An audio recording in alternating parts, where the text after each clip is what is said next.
Hello, today I'm going to be showing you how I sketch outlines onto my paper or canvas using paint and painting from life. So here you've got my little thing set up with what I'm going to be painting.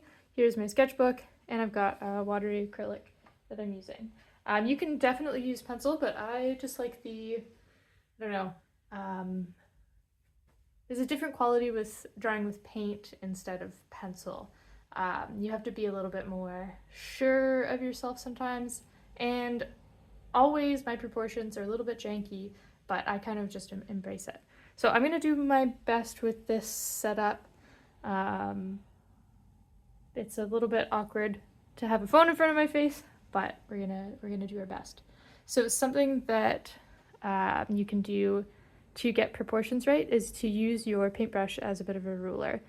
So if I want the bottom of my scene to be, let's say, kind of around here, and I'm going to,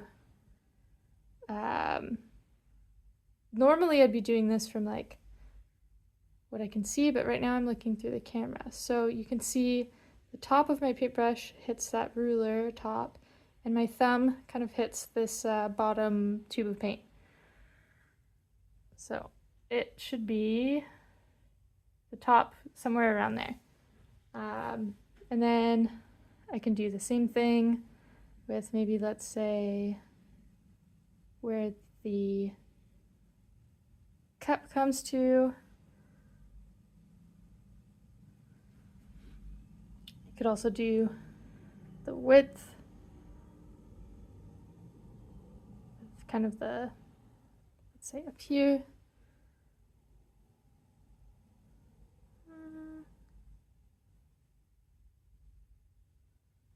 Anyways, you don't have to do that.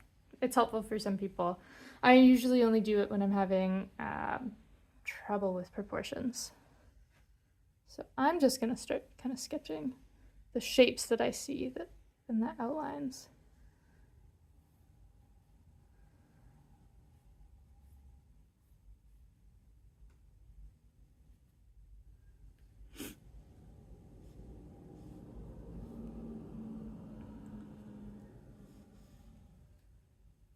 Little handle there.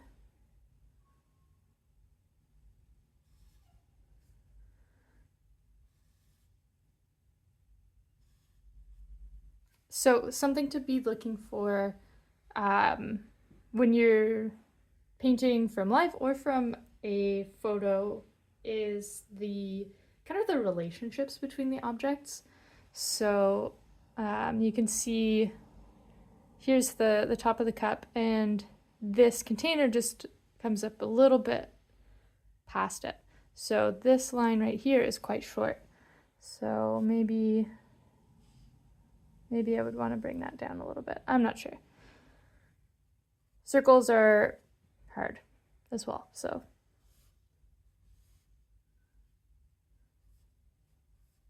I tend to not get too caught up in my outline necessarily, depending on the style that I want to be painting in. Because inevitably along the way, you're gonna change it a little bit, whether it's on purpose or by accident. So you can see already that my proportions are not quite there.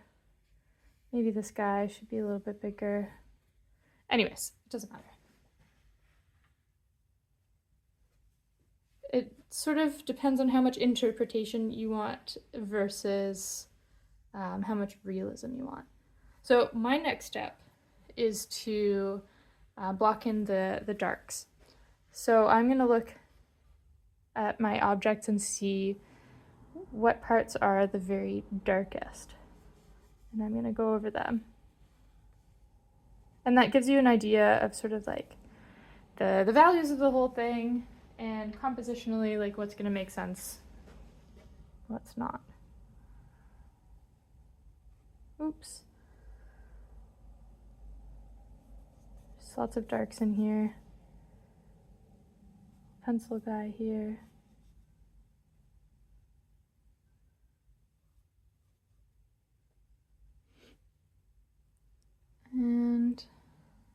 let's say I want to give it a bit of a shadow.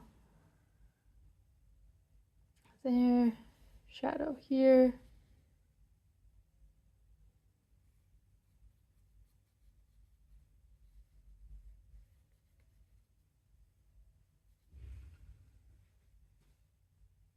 And at this point, I'm not worried about the details, but I might like put something in to remind me. Like here's, you know, the squiggle for the golden label. Here's that little foxtail on my funny little cup. Kind of dark in here. And so this would be my outline. For the next layer, for me personally, I would probably do a less watery paint, something a bit more solid. And I would go from dark kind of up to light, generally speaking. I do tend to bounce around a little bit while I'm going through my painting, like dark to light. Just if there's something I need to put in to make it make sense, then I don't mind kind of breaking my own little rules. That's how I do an outline.